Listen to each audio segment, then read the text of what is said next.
Hello students, today we are going to solve an illustration where we'll prepare income statement or the complete financial statements.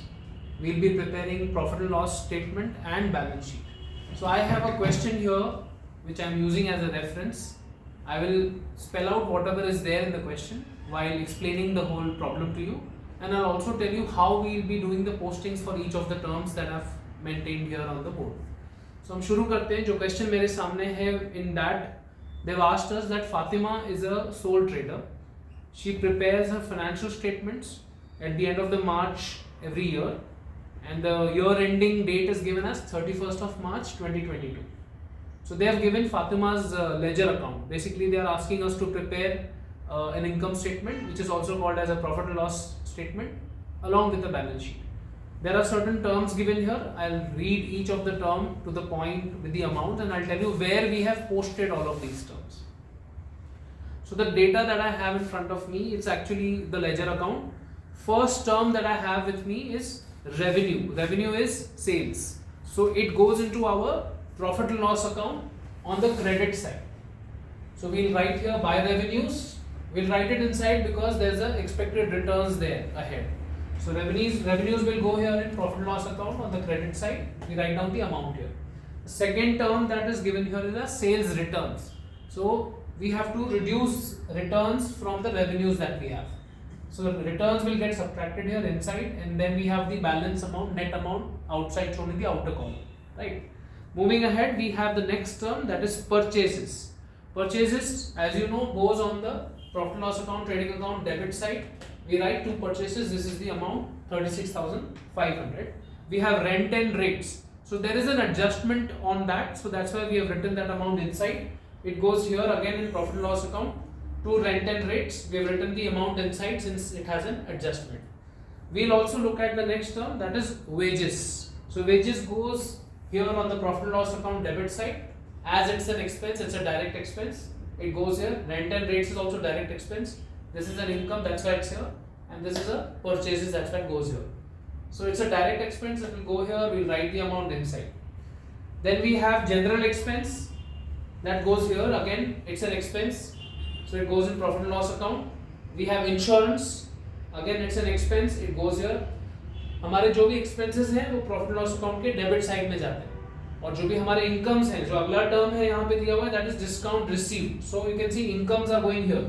All the incomes are on the credit side, all the expenses are on the debit side. So incomes में one of the incomes that we have shown is discount received, right? So it's an income, that's why it goes here. Then we have opening inventory, the stock that we have from the beginning. Opening inventory goes right on the top. So we'll write two opening stock, 3,000 rupees. Then we have fixtures and equipment at cost. So they've given at cost value. So it's an asset, something that we own, something that we possess, goes into our balance sheet on the asset side. Whatever you own, आप जो भी own करते हैं या पैसा मिलना होता है, receivable है, जो मिला नहीं है, फ्यूचर में आपको मिलना है, वो एसेट साइड में आ जाता है. जो भी आप जिसके लिए आप लायबल हैं, आपको पे करना है फ्यूचर में, वो सब लायबिलिटीज में आ जाता है, राइट? सो एसेट है, इसलिए फिक्सचर्स एट कॉस्ट 80,000 रुपीज हमने लिखा है. सिमिलरली वी हैव मशीनरी, उनका डायरेक्ट वैल्यू दिया हुआ है 23049. Machinery is also our asset. Then they have given a provision for depreciation is given. What is the meaning of provision for depreciation? It simply means that regularly we have been depreciating an asset. All the depreciation has been collected into a separate account. The depreciation percentage that has been used is 20%. So year on year for past 2-3 years they have deducted an amount from the main value of the asset.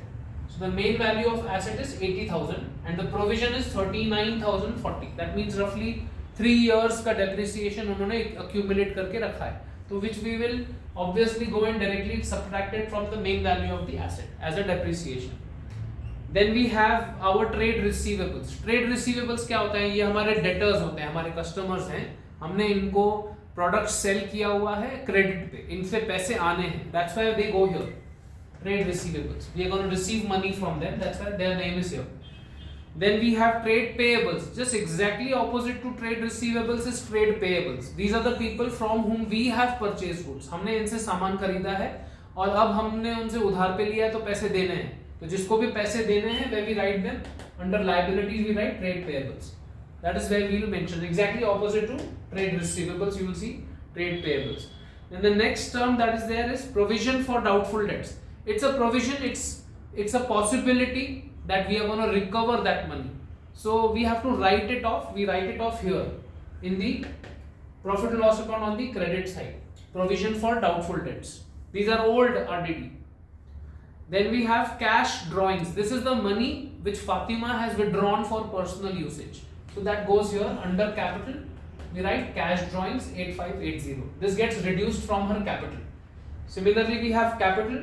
Capital goes on the liabilities. तो capital यहाँ पे लिखा हमने, उसके नीचे cash drawings हमने subtract किया. तो ये पूरा लेजर अकाउंट दिया हुआ था. हर एक टर्म का पोस्टिंग्स मैंने आपको बताया. Since these are given in the ledger account, इसको सिर्फ हमें एक ही बार पोस्ट करना होता है रिस्पेक्टिव जगह पे. या तो आप इनकम स्टेटमेंट में उसको डाल दोगे या तो बैलेंस शीट में.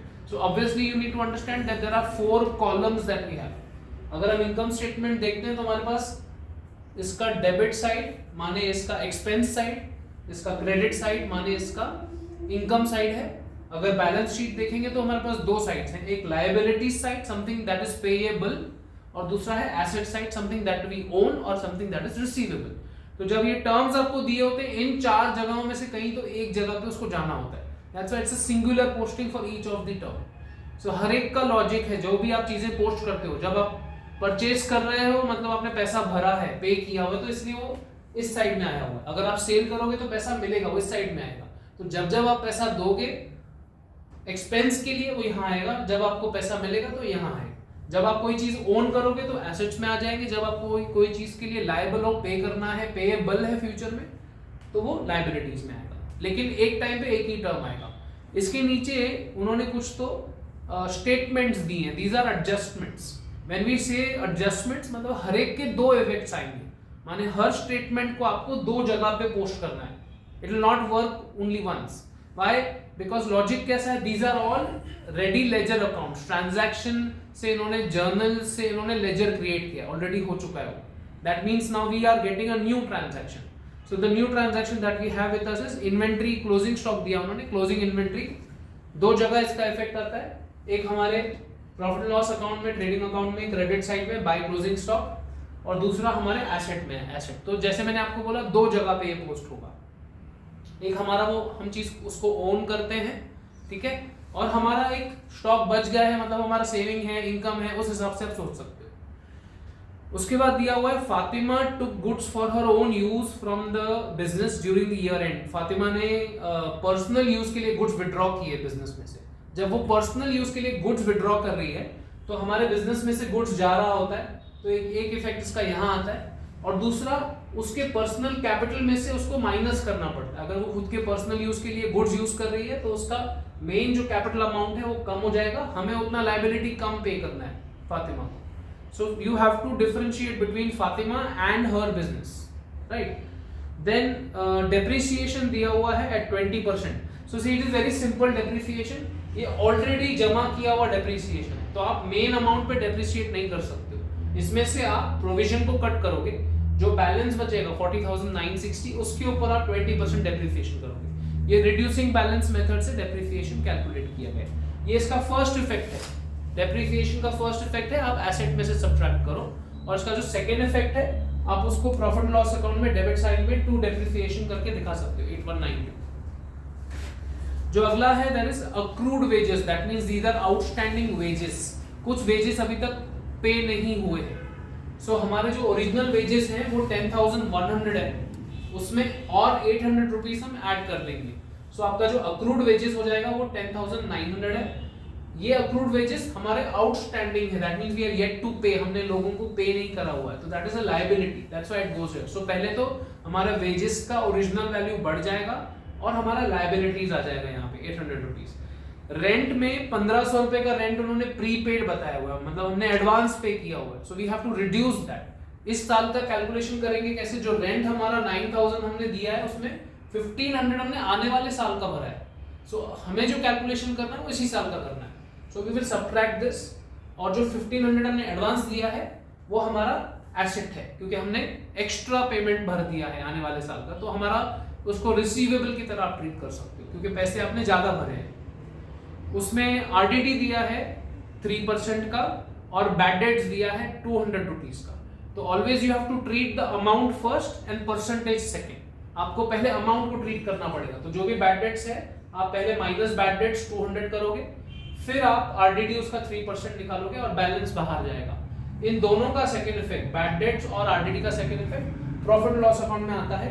2 bad debts 200, 2 RDD 186, right? So this is how your receivables will reduce, and all these adjustments are now complete. So हमारे पास 2 सेट ऑफ इंफॉर्मेशन था।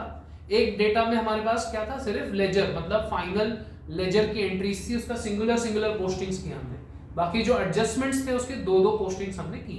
Now we have to close this accounts. How to close? You first close the upper part, you do the basic calculation, यहाँ के सारे numbers add हो जाएंगे और यहाँ के नंबर्स ऐड करोगे आप। यू विल ऑब्जर्व कि हमारा राइट साइड का वैल्यू ज्यादा है, तो जब आप इसको ऐड करोगे तो 79,850 आ जाएगा। इसमें से इसका जो टोटल होगा वो माइनस करोगे तो आपको मिलेगा 29,450, that is your gross profit. This gross profit gets carried forward here 29,450। फिर से आप इन नंबर्स को ऐड करिए, आपको ये साइड हैवियर लगेगा, विचएवर साइड इज हैवी उसका टोटल आप दोनों साइड लिख दोगे 30,701। उसमें से आप ये सारा टोटल सब्ट्रैक्ट करोगे, जो बच जाएगा वो नेट प्रॉफिट है। यही नेट प्रॉफिट फातिमा के पर्सनल कैश में ऐड हो जाता है। सो नेट प्रॉफिट हमारे कैपिटल में ऐड हो जाएगा और ये फाइनल बैलेंस हमारा बाहर आ जाएगा। आप इस साइड के सारे नंबर्स को टोटल करिए, उस साइड के सारे नंबर्स को टोटल करिए, दोनों टोटल्स मैच होने चाहिए। अगर ये मैच हो गया मतलब आपका सम करेक्ट है। So this is how we complete the whole cycle of preparing financial statements for Fatima. I hope I was able to explain all the questions, the complete question to you very nicely, and looking forward to meet you personally. Thank you. Thank you, sir. Sir, can you write down the question number of which year, question number and everything, Question so that they number. can come to know about the question number. It's a past year paper and question number is how much? 2. Question number 2, paper मैं paper दे देता हूँ। paper code. We need to write it over there. Please write it there. Paper code and the question number. Code तो नहीं है, चलो ठीक है, रहने दीजिए।